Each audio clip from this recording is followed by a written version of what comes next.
Okay, we're gonna go 3, 2, 1, live. Hello, and welcome back to Rip Dat Not Runs 2023. My name's Rajasu. I'm going to be hosting this upcoming menu of runs, and right now we have Conception bringing us some Burger King games. Will he meet the challenge, or will his opponents fry him? Let's see how it shakes out. Conception, take it away. Ooh, wow. I really hope he... That was incredible. That's probably the best segue I've ever had for a marathon run. So that's really, really good. Thank you for that. Hi, everybody. My name is Conception. First, let me just say that I'm sorry because we're about to go through not one, not two, but all three of the Burger King games created for the Xbox/Xbox 360. I say both because the disc works in both systems, despite both systems reading different discs. So that's a very interesting situation. This is set up as like a showcase/challenge kind of deal. The goal being that I can complete a category of all three games within 1 hour. Most of the time I accomplish that. Sometimes I don't, but it's usually pretty close. And we start off with, as you can see displayed beautifully on your screen, Sneak King. Sneak King, yeah. So again, I'm very sorry, but we're gonna do it. We're just gonna go for it. So Sneak King, I'll get into a little bit about what that is in a second here, but let's get started so we can get time rolling. All right, so we're gonna play game, new game, get that here. 3, 2, 1, go. All right, so Sneak King. What is Sneak King? It's hard to describe, kind of, but it is technically a stealth game where our objective is, of course, to feed the hungry citizens in various places. You could tell they're hungry because they have that little indicator over their head, just like that. So the goal is to sneak up on them, surprise them, and give them food. In case for some reason you are not aware as what these games are trying to accomplish, they are purely marketing and promotional material for their mascots, for their items, for various things. So you're going to see a lot in this one, a lot of Burger King product placement, a lot of different foods. You know, shout out to the chicken fries, shout out to the Whopper, the croissant witch, things of that nature. It's all very, very good. So enjoy, and I'm sorry if this makes you hungry. But it usually does make me hungry. I actually did have some Burger King we're going to call it research for today's run. But I had some Burger King last night, and it was quite good. So no complaints from me, rather.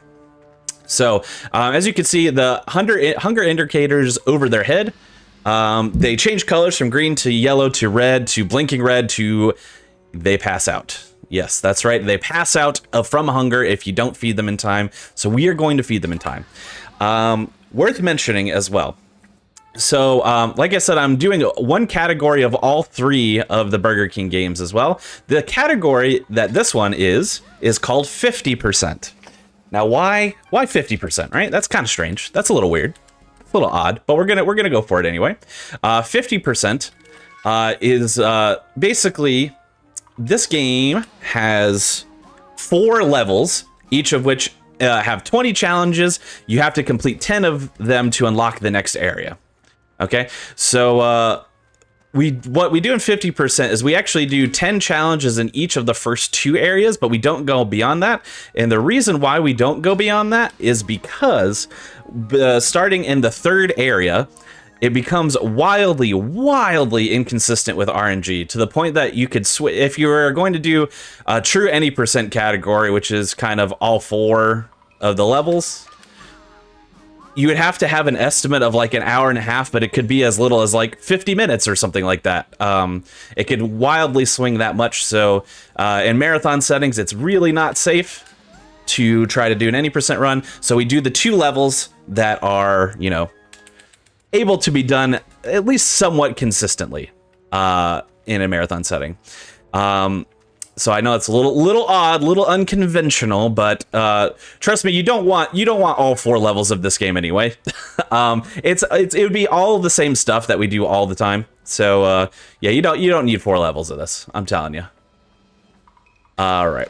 So you also see every time we sneak up on somebody to feed them, like we did just so, there's a little meter that pops up. Now, we do a variety of different things here. We're doing basically the fastest 10 challenges that we can. So we don't have to like walk all over the place or feed an exorbitant amount of people or anything like that. Some of those challenges don't have a flourish requirement, like this one, Flourish 1, for example. Some of them do. Some of them require, some of them are score-based, the challenges. Some of them are the amount of people you feed.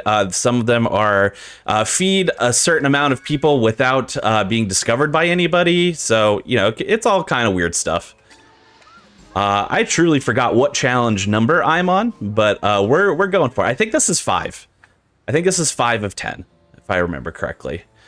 I'll be able to tell after we exit this, but yeah, so yeah, that's kind of Sneak King in a nutshell. We're going to be doing a lot of the sneaking up on people and stuff. This challenge specifically requires 3 people to be fed with a flourish indicator of 1, so that is exactly what we're doing. You can see they have these blooms right in front of them. That is their visual cone. So if they are doing a challenge that is dependent on me not being seen, for example, I want to avoid those cones. Additionally, for anybody that actually that was challenge 6, I think. Yeah, I think that was challenge 6. Yeah, it was. I've done 6. Wow, I'm going faster than I thought. Additionally, if somebody is hungry, I need to start running. Hopefully I can still make this. If somebody is hungry, like this person on my left, you cannot be in their bloom if you want to have hopes of feeding them, or else they will stop being hungry as soon as they see you. You can only feed people by surprising them, in other words, which is very strange. This is also the only challenge that we'll do in the game where we hide in something and then pop out of it to feed somebody. That is definitely a mechanic of this game, but it's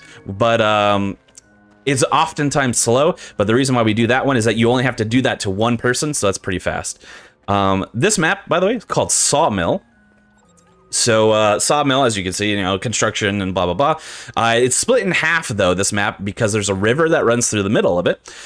We try not to come over to this side of the river at all, because as you can see, there is a screen that pops up, you know, a loading screen that makes it very, very slow. However, there is one challenge over here that is worth getting because it is super duper fast. So we're going to do this one right now. This actually requires a full level 3 flourish, which gives you the fancier dance. You know, these emotions, you know, a little bit of weirdness there. This game is strange. This is a very weird game. Very, very weird game. But I'm happy to do it. Now, this is the 9th challenge of this area, which is the one by far that always gives me the most trouble.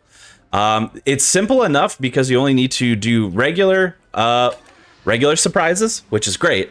However, you need to do 5 in a row without being seen, and it also the RNG of which is a very unpredictable. This particular round is always a little hard to predict in terms of where people are going to be going and where they're going to be hungry or where the hungry people are going to pop up.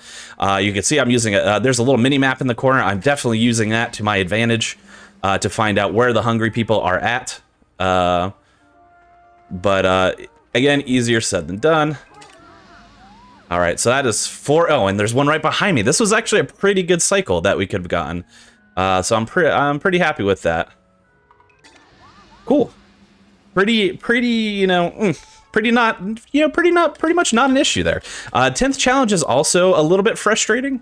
Now, in an ideal situation here for challenge number 10, the final challenge we're going to do in Sawmill here, we only need to feed 2 people, but we have to feed them with very specific things in mind. 1, we need to do a level 2 flourish, and 2, they need to be fully hungry, so their hunger indicator needs to be red. And 3, actually, I lied. There's 3 steps. 3 is that I have to be really close to them. This is a score-based challenge. We're trying to basically get as many points in as few amount of feedings. So we got 3,600 points here. As long as I don't get seen when I do this next one, it's going to double that score if I do exactly the same thing, and that will get us over the 10K mark needed for this challenge. Cool. Perfect. So that was a really good Sawmill. No complaints from me at all. All right, let's see. We're going to back up here. Cool. No complaints at all. That is pretty good. Now we're going to be entering the second level here, which is Cul-de-sac. cul-de-sac. As you can see, it's a little neighborhood. We're going to be starting off, you know, with a very, very simple, very easy challenge. 3 surprises, all regular surprises. Nothing overly surprising here, except our regular surprises, of course. Did I say surprise enough? I hope I did. That's 1. I'm looking at my mini-map here. I'm not getting super duper lucky. Oh, there's 1. We don't want to get seen, ideally. It actually doesn't matter for this challenge, but just in case we, you know, it happens to ruin other people's hunger levels around me, which we don't want. That one lined up nicely where there were 2 back-to-back hungry people, so that's pretty good. Now we got challenge 2. Now challenge 2 can be definitely annoying. There's preferred cycles here. Looks like we got a pretty good one here. So we need, again, we're going to, it's a score-based challenge, so we're going to be trying to feed as little people by getting the biggest score as possible. So let's see how we do. Oops, that was not a high enough flourish, actually. Meant to do a flourish too. I think I'll be able to save it if I do some level 3 flourishes towards the end here. We will see, though. It's going to be a little tricky, but we're going to try my best. Okay, so sneaking up, sneaking up. We're going to do a level 3 flourish here. Ooh, hit me with the misdirect. Oop, that was a level 2 flourish. Can't nail the flourish amount for the life of me for some reason, but that's all right. Okay, so we got some hungry people around. That person's pretty hungry. I didn't give me the full range. Is that enough points? I might need 1. Yeah, no, I need 1 more. I was pretty close. It didn't really matter what the score on that one was, so this is fine. I had to feed 1 more person than I would have liked, but, you know, ultimately, it's okay. All right, challenge 3 here. The challenge 3 has a preferred cycle to the point that if I don't get it on the first one, I actually just restart because it's faster. But I did get the first cycle immediately, which is really good. You're going to see now I'm going to camp this corner here, and there's going to be somebody coming around the corner that I'm going to hit up with hunger levels. And then I'm gonna go to the backyard of this house, and then transfer over to the backyard of the neighbor's house where there are 2 people talking, and they're both gonna get hungry. One is already hungry, and the other one's gonna be hungry in a second. There you go. So really optimal. They're really close together. So you want to make sure. Oh boy, okay. So here's what happened there. You want to know what happened there? I jumped the gun a little bit, and well, I gotta restart. Nope, we're gonna restart.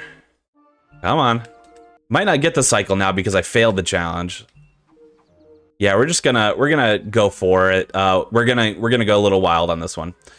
So what happened there was if you press A to like try to do the surprise when you don't have the indicator on, you do this like shrugging motion, which is it makes enough sound to be detected. Not ideal.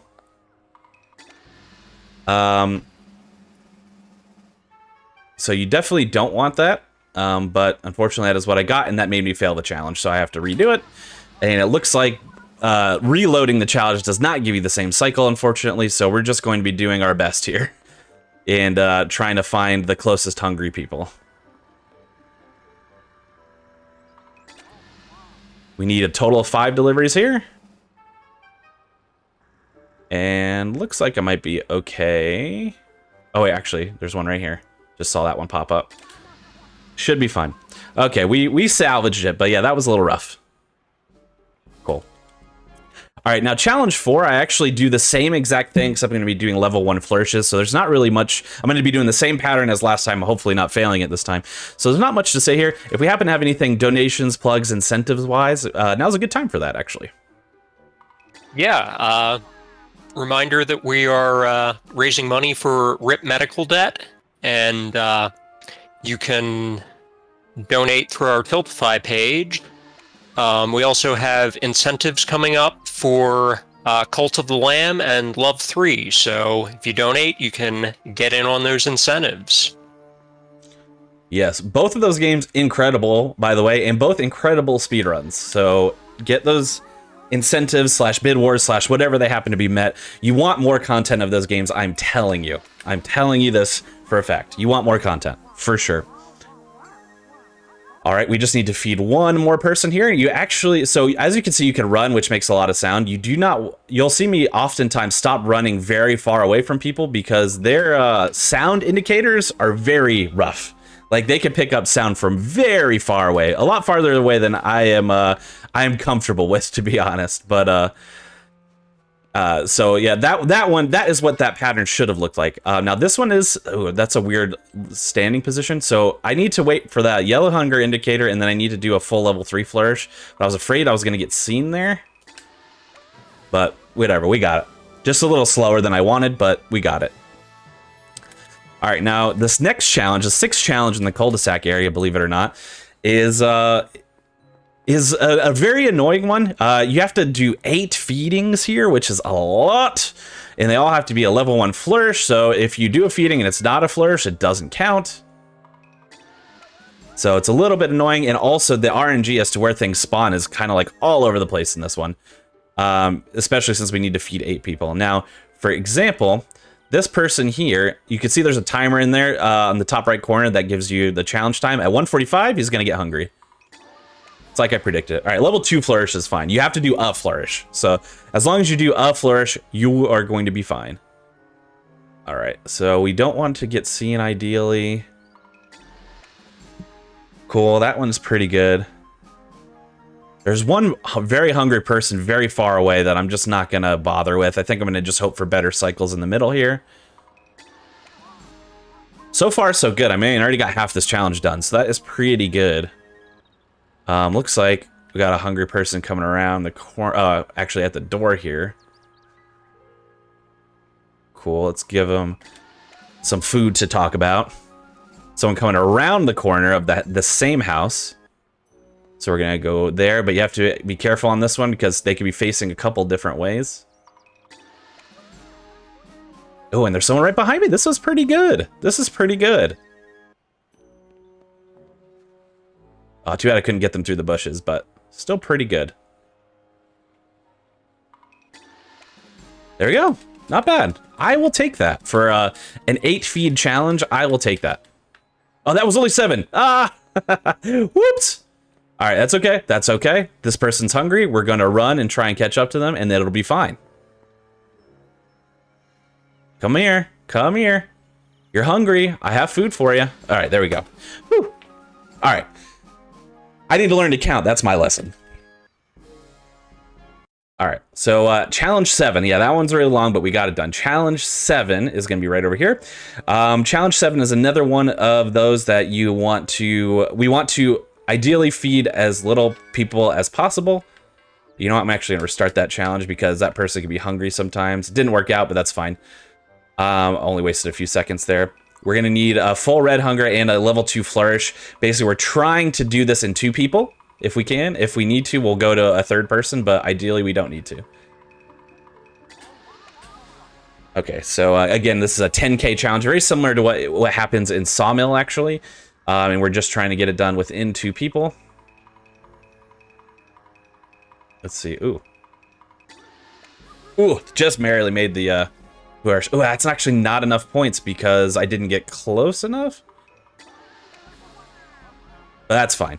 There was a person that ran right into me, so that is pretty much as ideal as I could go if that is going to go wrong. All right. Now, this next challenge is very odd. This is a very odd one. So it's far away, so it's like, well, why would it be worth it? It's worth it because in an ideal RNG sequence, the 3 people we need to feed here stack up next to each other. But basically, we want to try to... this is another score-based one, but we're actually prevented from using flourishes. So what we're going to do is we're going to get right up close to somebody, as close as we can, so you can see that ×3 range modifier is what we're looking for. And we're going to wait for at least yellow hunger so we can get the ×2 hunger modifier. Then we're going to do that 3 times. That person is usually... Okay, there we go. I was like, that person is usually hungry, but they weren't hungry for a second there, but we got it. All right, so hunger ×2, range ×3, chain ×2, which doubles that score. Awesome. I'll wait here. Ooh, I almost did a flourish by accident. That would have been bad. Okay, and then we need to do one more, I guess. I think I miscounted the scores. So, all right, I can get this person.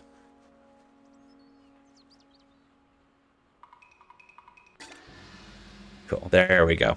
Not bad. All right. Ninth challenge. Ninth challenge is a little bit annoying, or it can be annoying depending on what kind of RNG you get. So we need, we need 5 to feed 5 people, only regular surprises, but we can't be seen doing it. So a little annoying. We definitely hope to see that person. It looks like we're potentially on the good cycle. If this person gets hungry, that'll get confirmation. Yes. So we're on a good cycle. That is very good.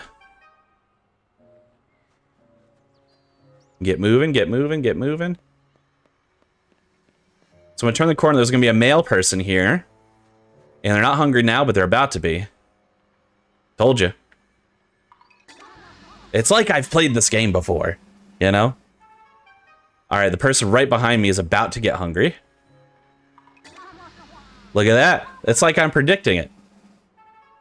And then let's see if I can make a run over here to somebody. All right, no, there's no way I'm getting to that person. Okay, perfect. That worked out. Cool. 5 deliveries without being seen. Let's go.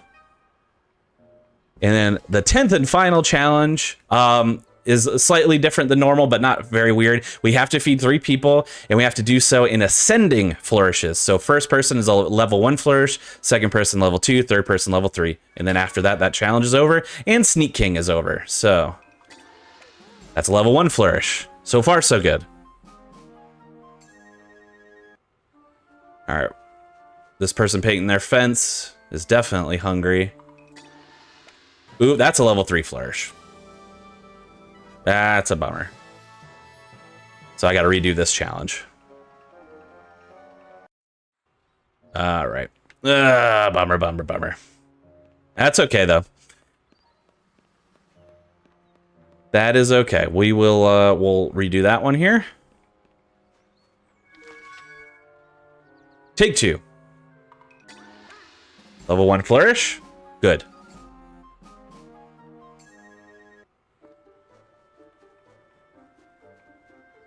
All right, let's try this again. Level 2 flourish, good. And now we just need a level 3 flourish. Weirdly enough, I find the level 2 flourish is the hardest to hit. I'm not really sure why. But yeah, that's just how it be. I'm gonna wait for one of these 2 people to, yeah, there we go. Gotta wait for her to move though, or else you'll get spotted. Cool, level 3 flourish.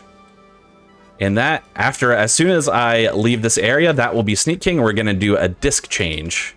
Here we go.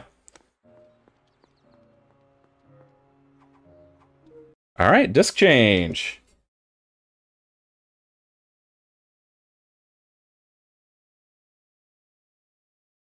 All right, so that was Sneak King. I hope you thoroughly enjoyed it. It is the pinnacle of gaming. I'm sorry I don't make the rules. But we're moving on to the next game in the sequence here, which is called Big Bumpin', rather, which is a bumper cars based game, aka the speedrun where you're actively trying to be bad. That's right. Most of the games that we're going to be doing here are within Big Bumpin'. We're going to try and purposely lose and be bad at, because losing tends to be faster than winning these games. So we're going to go to single player rides, and we're on to the first ride. So yeah, this is called All Rides. Basically, it's doing every bumper car based mini game that there is in this game. Now, this first one is basically the equivalent of like Hot Potato. However, if you lose, you basically, with any of these games, if you're the one who loses, then you can accelerate the game by pressing A so that it moves on, which is very good. So the idea is, for the Hot Potato game specifically, is that I'm going to get the Hot Potato. It's actually called like Charge Ball or something. I forget what it's called. I'm going to get the Hot Potato, hide in a corner, which theoretically these 3 computers are going to try to dodge me because they don't want the Hot Potato. And then once I die, I can progress the game. Just like that. And Broiler, which is what this map is called. The second one is very, very fast. This is just called Last Man Standing. It's basically like get everyone to fall off the map besides you, but ironically, if you do that, if you just die first, then you can do it super duper fast. Look at that.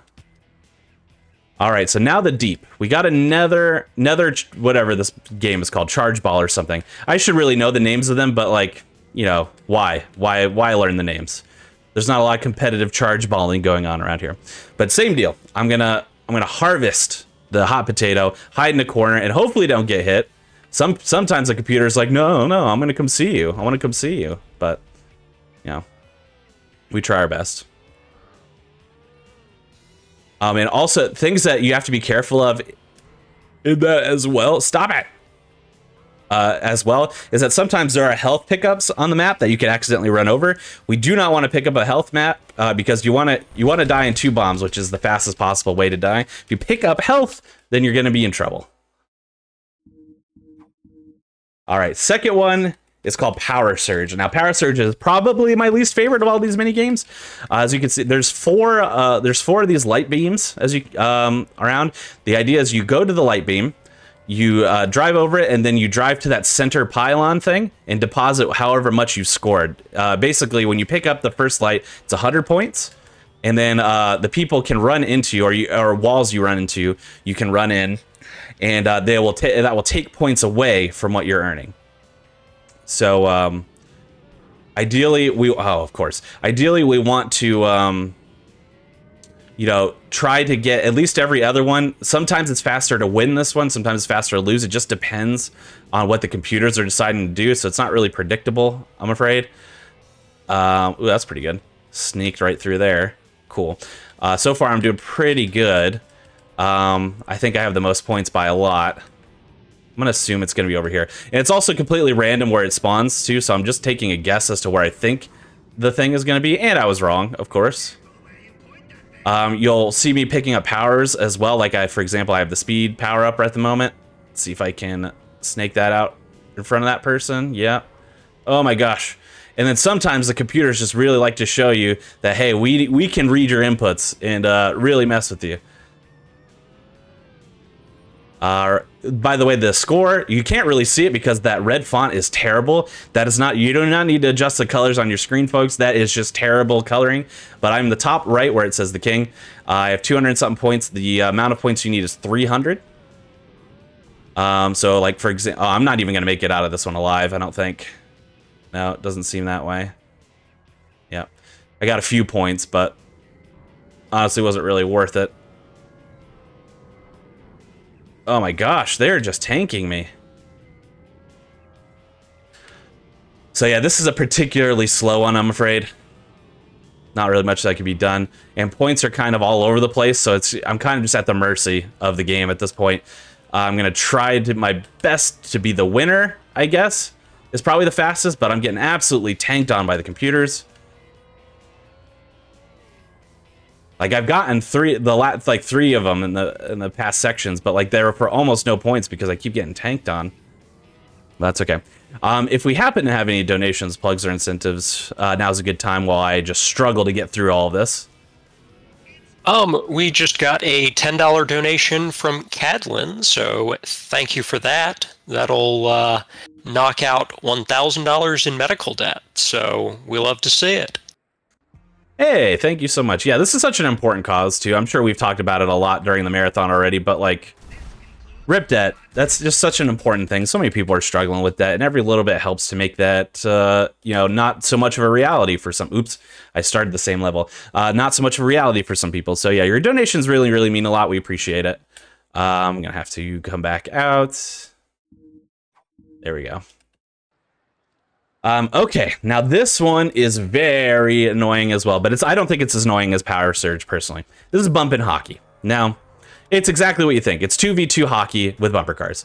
The problem is, it's set on a timer. The game doesn't end until that 3-minute clock runs out. So in an ideal scenario, you want a 1-0 either win or loss. It doesn't matter. But you want a 1-0 win or loss because every time a goal is scored, the timer stops, it pauses. So what I tend to do is I just let whatever happens in the first goal happen, and then I try to play goalie for both teams. and just let it go. You also do not want the game to end in a tie, because then you'll go into overtime, which, of course, as you might imagine, just wastes time. You don't want to have to deal with it. It's also easier said than done to be the goalie for both teams, as you can imagine. Again, I cannot predict what the computers want to do, but there are sometimes power-ups that make it a little bit easier. For example, this one is really great. It turns the puck into a 1-ton puck, which means it doesn't move very fast at all. That really keeps it out. I was trying to score it. It tends to keep it out of the goal pretty safely. So that's pretty good. But if it happens to be like, you know, heading towards the goal, then that's not so great either. Because it's just going to go right in without people being strong enough to stop it. Yeah, so what, by the way, I said in an ideal scenario, 1-0 is what we're looking for. That almost, I think I've gotten 1-0 once or twice. Like, it almost never happens. So the ultimate actual goal is to just mitigate the amount of goals that happen each time. You'll notice as well, so each map has 2 games in it, but you're going to start seeing soon that there are repeats of the games. So basically, we'll have 2 power surges, 2 of the hot potatoes, 2 of the hockeys, 2 of the last man stands, which we already had actually, and we also had 2 of the charge balls or spark ball or whatever it's called. Basically, every game repeats twice, but the maps don't repeat. So that's what we'll be doing. Get out of here, 1-ton. Get out of here. I mentioned as well at the beginning of this that, oh, see, exactly. That's when you don't want a 1-ton, because there's nothing you can do to avoid it being scored there. Anyway, yes. So I said at the beginning that these games can be played on both the Xbox and the Xbox 360 using the same disc, which is very unusual. Oh my gosh. Which is very unusual because the Xbox reads discs differently than the Xbox 360 does. Different drives and whatnot. But based off of that, and based off of your prior speedrunning knowledge, you're probably thinking, okay, so if you could play on both Xbox and Xbox 360, you're probably wanting to play on Xbox 360, the system that has better graphics and therefore and faster loads, generally speaking, blah, blah, blah. And that is actually incorrect for this game. Weirdly enough, for all 3 games, the fastest way to play them is on the original Xbox version. And I have some hypotheses as to why. So the reason why it's faster, which is a fact, is because the load times are a lot less for the Xbox than they are for the 360, which seems backwards. I don't really know why that would be, beyond the fact that I have a few theories. My theories are because the disc has to be read in 2 different ways for 2 different systems. That means that there has to be 2 different versions of the game on each disc. So one version Xbox, one version Xbox 360. And my guess is that they really down-tiered the amount of art assets and graphic quality and stuff like that for the Xbox version, which then in turn makes it load a lot faster. That is my goal. Honestly, 6 goals, by the way, is pretty good for this. I will take 6 goals. That is not too bad. That is not too bad at all. Now we have another game which we haven't seen yet, which is called Own the Puck, which is a little different. It's not hockey, there are no goals, but basically what happens here is you hit the puck and then that becomes yours, and as you can see, your points start going up exponentially. Now, I have 2 different strategies that I employ for this game, depending on what occurs in front of me. I'll try to hit the puck first, and if nobody is really defending it that well, then I'm going to try to go for the win myself. If it looks like somebody else is dominating the score, like Christina, who is the blue character right now, is ramping up her score a little bit, then instead of me trying to win, I will just box out whoever appears to be coming in last, or appears to be not coming in first, I guess is a better way of putting that. That way, it becomes a game of one-on-one of this, and theoretically, it will move faster. Right now, it's kind of in between. Me and Christina are kind of both killing it at the moment. So instead of me going for it, I'm actually just going to try and keep somebody else out of it and see if we can let Christina win instead. Actually, oh my gosh, Joey really creeped up there. I didn't even pay attention. So yeah, we want Joey to win now. And we're going to keep out other people. No, let Joey win. Let Joey cook, you know?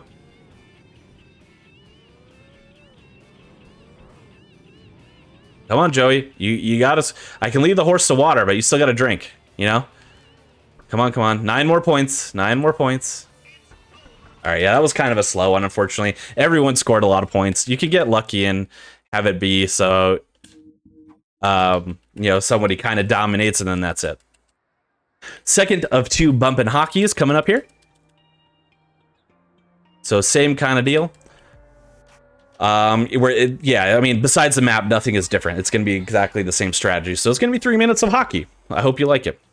Worth mentioning as well. So this game is interesting. Well, all these games, but mainly just the last 2, because Sneak King, you don't have the ability to choose what character you play as. You have to play as the king. It's kind of in the title.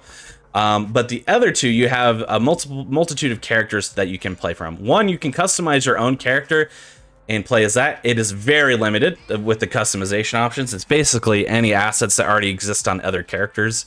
Besides, like, you can't wear like the king's mask or anything like that.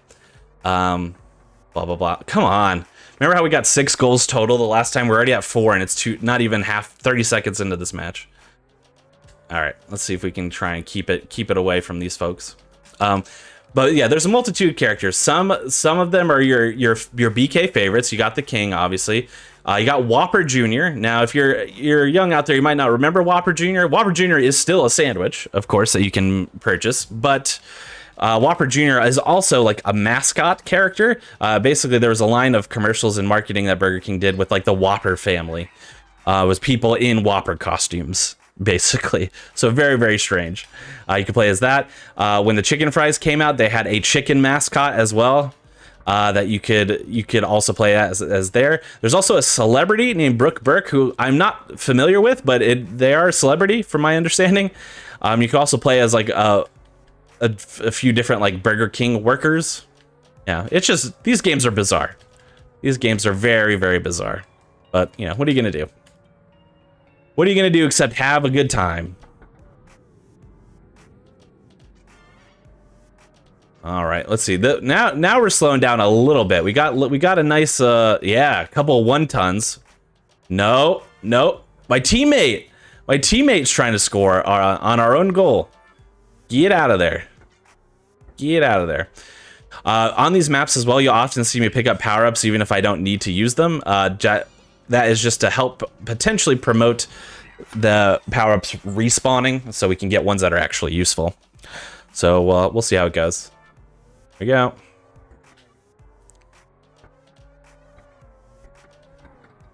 Still trying to, like I say, play goalie kind of on both sides.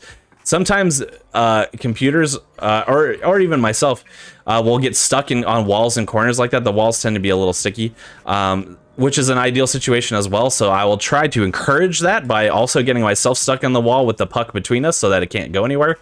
That has mixed results, I would say. Sometimes it works really well, and sometimes it doesn't work at all, but, you know, here we are. Come on, brutal. 41 seconds left. And then I believe we only have one more map after, this map is called King's Court.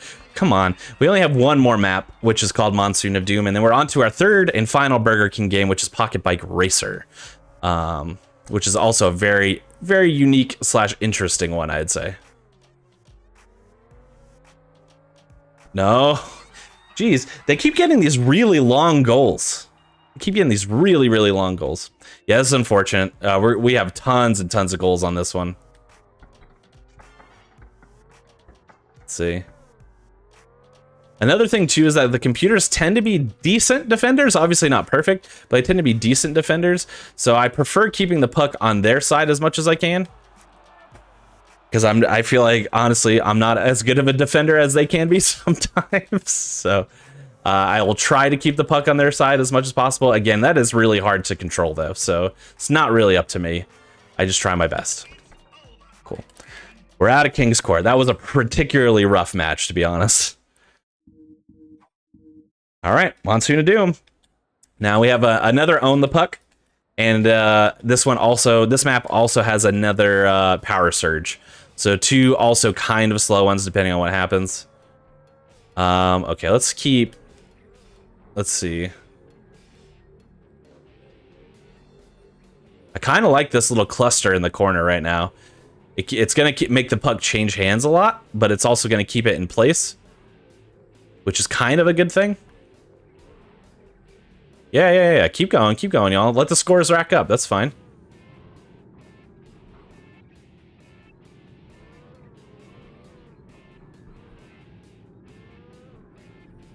Yeah, this is kind of weirdly ideal.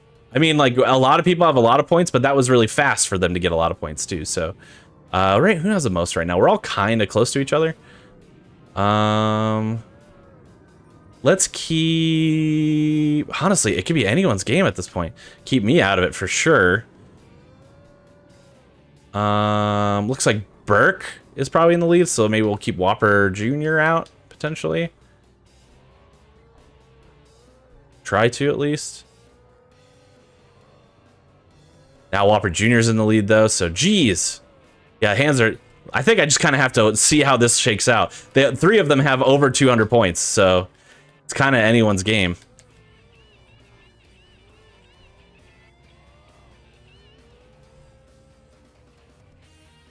I did not want it. Why'd you hit me with it?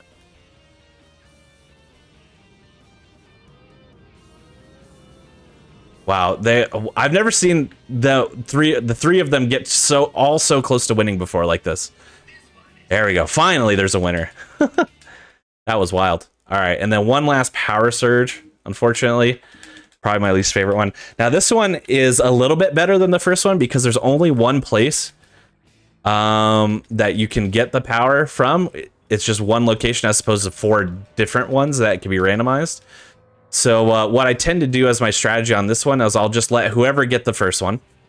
Looks like they're going to get whacked before they get anything good out of it, though. Then I'm just going to hang back for the second one and get wherever it is. And basically the idea is I'm going to try to score every other time and hopefully get... Nope. I was going to say, hopefully get enough points, but then I got absolutely smashed and I didn't even make the first corner. So not ideal. Not an ideal situation. All right, that's pretty good. No, not as good now, unfortunately, but still pretty good. Ah, they keep getting all the good power-ups before me, too. Darn computer players. All right, let's see. Let's see who gonna win.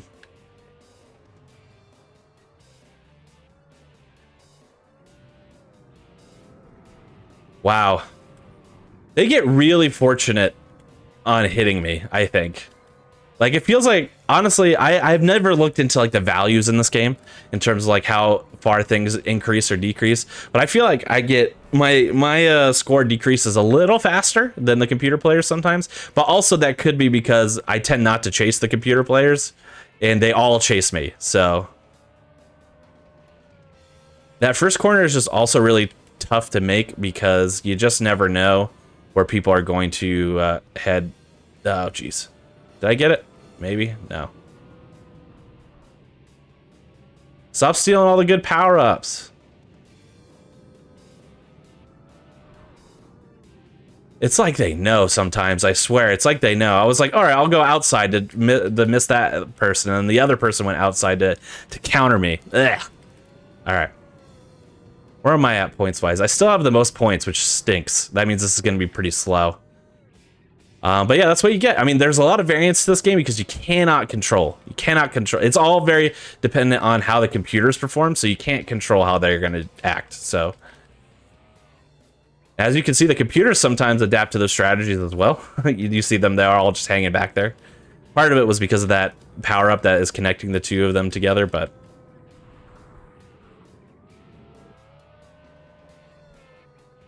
Okay, all right, all right.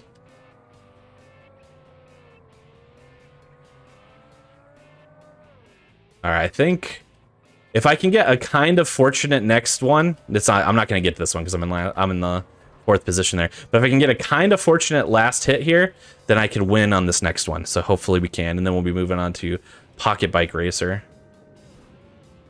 No, I'm not going to get enough points now. Nope.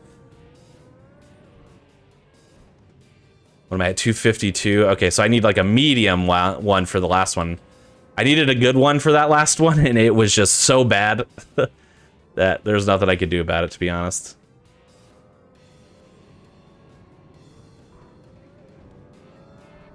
No! That's not going to be enough points either. Darn! So close to the amount of points, but not quite.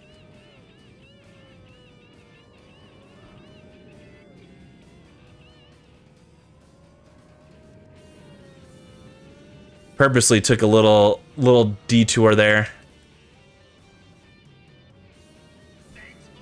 All right. I was like, am I really not going to score on this one? But I did.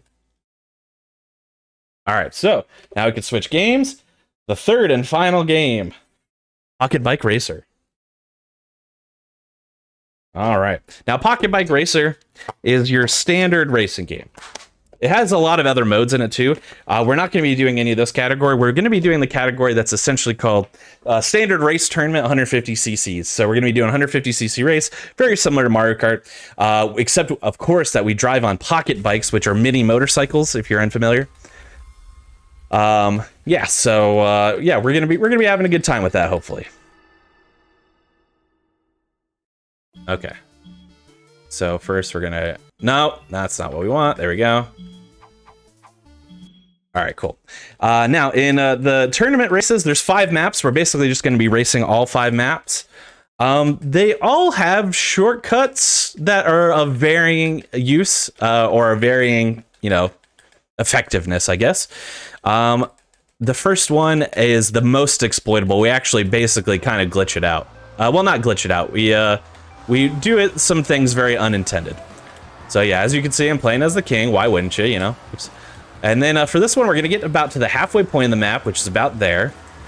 And then we're actually going to turn around and head back. This map is glitched in a way that you don't need to actually complete the map. You just have to get to a certain point and then transfer. As you can see, the top left corner, rather, my map counter did go up. Unfortunately, I did so slowly that it probably would have just been as effective to do the map normally, but that's okay. We can recover some time here. And we're already on 3 of 5. The other maps have a normal amount of tracks. This track just happens to be very slow, very small rather, not slow. So there's not. Oh my gosh, I'm hitting everything. There's not too many. You know, spots you can mess up, but it makes for a shorter map and therefore a longer, you know, lap count. So yeah, basically we just get to about the halfway point each time and then turn back around. And then I'm on my 5th lap here, as you can see, still in first place. One thing that is, I'm gonna just say, borderline toxic about this game is the walls. The walls are awful. Like, if you kind of like hit them with the side of your bike, which is the most often way you're going to hit a wall, because why are you hitting a wall straight? Then what happens a lot of times is you get stuck to them. You can't accelerate, but you can like just kind of sit there and spin out, and it's just very, very frustrating. But that's the first map done. Parking lot. Next one is backyard track, which doesn't have anything that is like unintended like that, but there are a lot of shortcuts that we take that we end up really schmoovin' in this one. So let's see how we do here.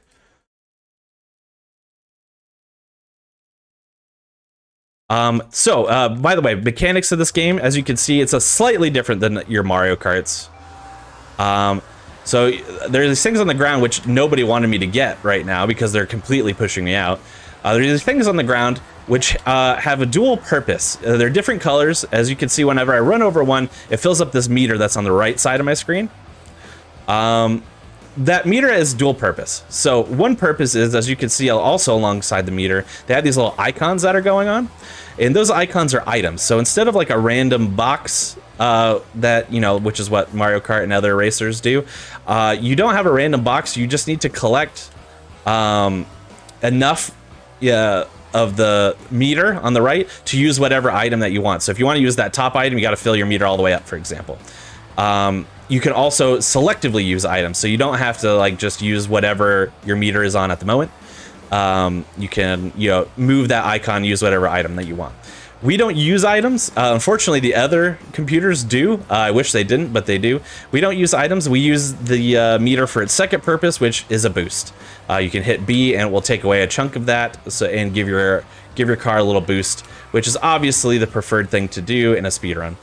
I will go for that white boost, as I call them, pretty much every time, because white gives you a lot for a very little, so it's pretty good. Also, the bike route we're using is called White Lightning, which is only unlocked if you beat the... Oh my gosh, that was an example of an item, which was a planted mine, basically, which is White Lightning is unlocked by completing the Battle Royale mode of this game on whatever, if you want the 50cc version, you have to do Battle Royale 50cc as well.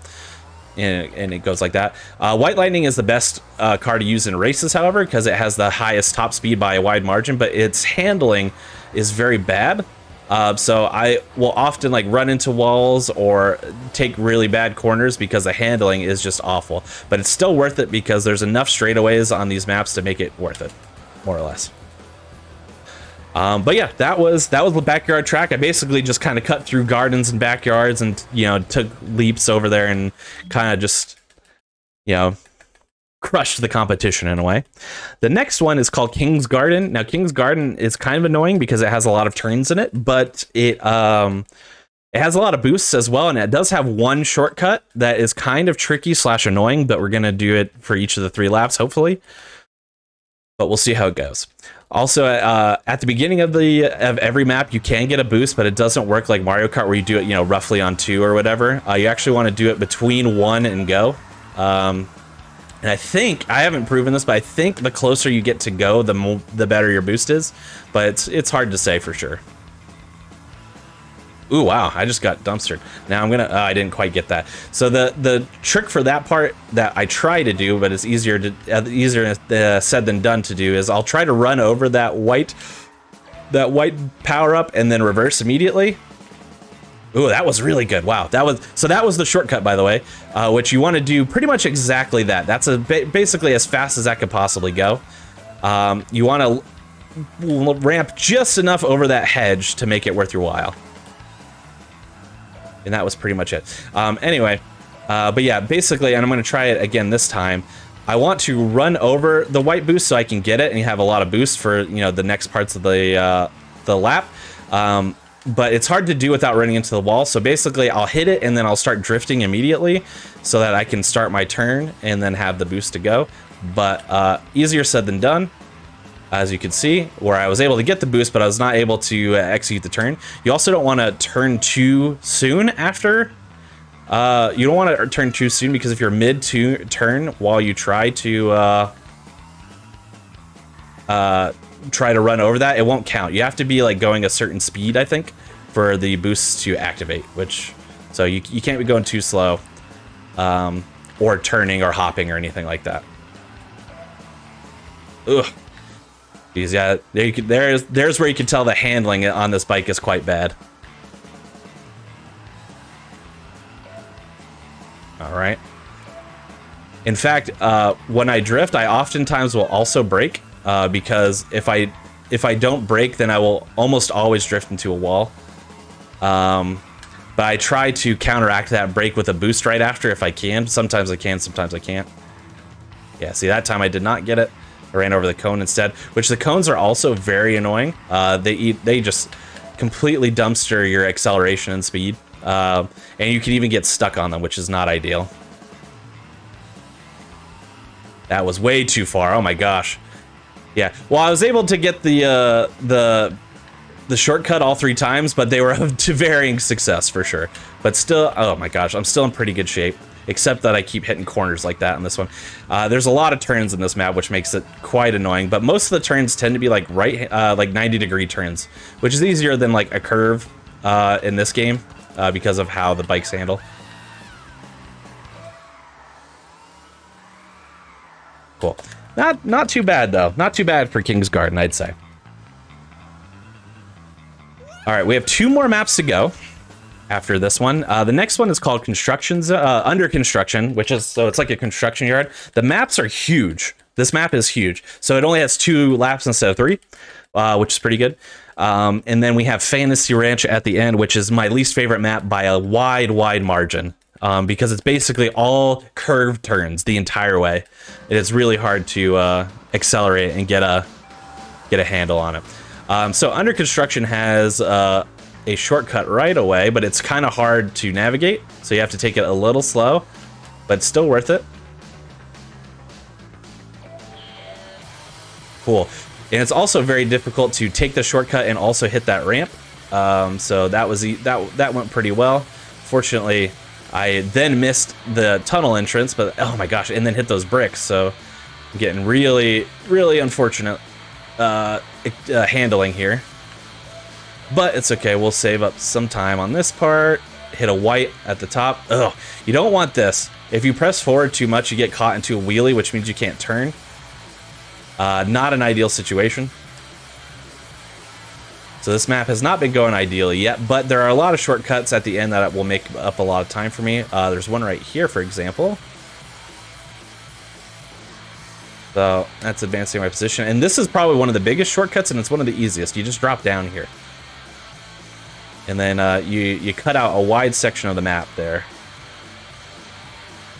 I want to hold forward there so you can start drifting as soon as you land.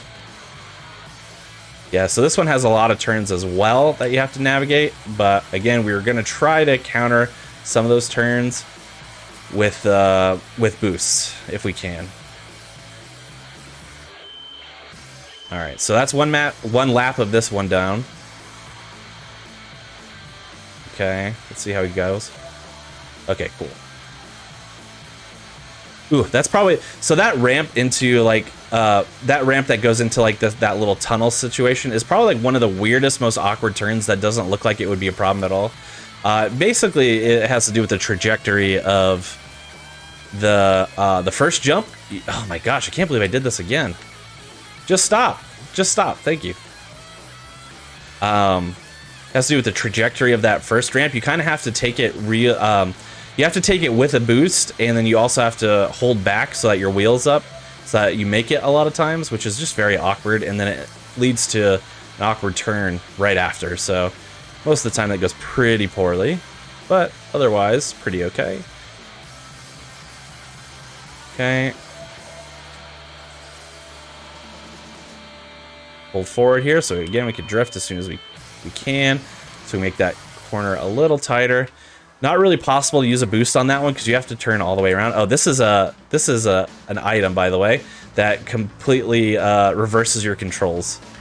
I always try to adjust, and I'm usually unsuccessful. So, but overall, that was a fine under construction. I will take it.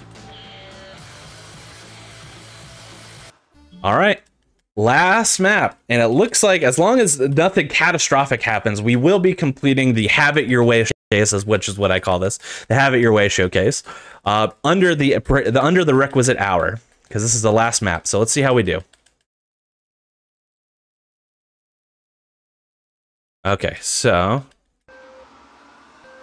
and this is also, like I said, the most annoying of the maps. It's almost all curved turns, which is again hard to navigate in a car that doesn't, oh, in a bike rather, that does not handle well. So I'm going to be trying my best here, but we will definitely have mixed success. This is going to be the only shortcut in this map, is to go through this way. But because it's so narrow, if you don't navigate it super duper well, it actually is not going to be a shortcut for you. See, this is the stuck on the walls thing that I was telling you about. So you have to navigate it super duper well to make it worth it, or else you might as well have just done the regular path. I have a lot of boost here, but it's hard to use boost in this map because, again, there are not a lot of straightaways where you can really gain speed. So it becomes very difficult. Ugh. At least we got mainly on a straightaway, so we didn't lose as much time as we possibly could have there. By the way, it is not required for me to win each individual race here. I believe that potentially for this category, you do have to win the whole tournament, but that's not hard to do considering I got first place in all the other maps. So unless, again, something goes catastrophically bad, I think I'm going to be in fine shape. This is a good example of why why you got to navigate that shortcut well for it to be effective, because I hit a wall and then the person was still in front of me when I got outside, which means that I did not gain any time on them. Oh my gosh, these walls! Get off! Thank you. They're like sticky, buttery walls. I don't know how to describe, because you could slip on them kind of, but it takes like a gargantuan effort to get off of them. Oh my gosh, the walls! Alright. As soon as we get off this bridge section, I'll feel a little safer. The other sections are bad, but you can't like fall off and really lose a lot of time. The bridge section, you can fall off, so Once we get past this, I'll feel a little bit more comfortable. Time is coming up soon, by the way. This is the last lap of this, so get ready on the timer.